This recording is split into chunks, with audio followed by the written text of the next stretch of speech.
guys, so nag-grow a garden po ako. Ito po yung ano ko po.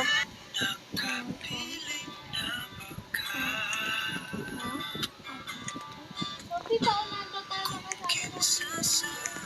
Ayoko. Ayoko din. Magkaka-candy blossom ka.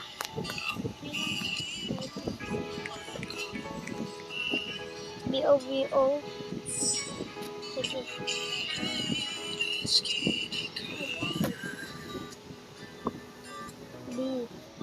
B-O-B-O ka eh. Oh.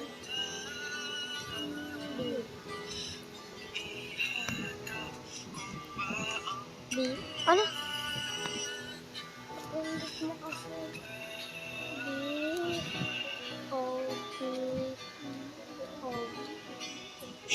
Wala. Basta na nga. Ata. Pagkat siya. Oh, ayaw naman siya.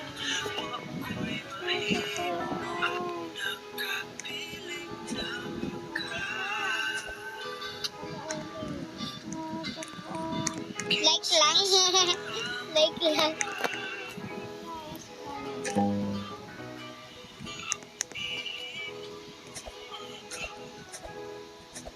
Sundan ko ate ko. At naman ang garden mo. Pangit. Kayo nga yun eh. Ang pera sa'yo. Kailong. Siya yung pangit ang sikip-sikip. Okay lang. Ayaw mo extend. Sa akin yun. Pangat. Extend sa...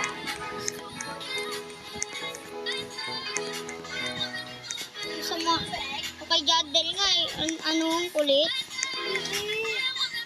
Ang liit ng ano, luwag.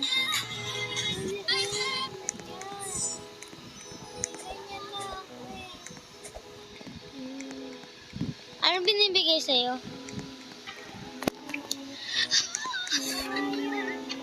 Sabit niyo yung garden ko.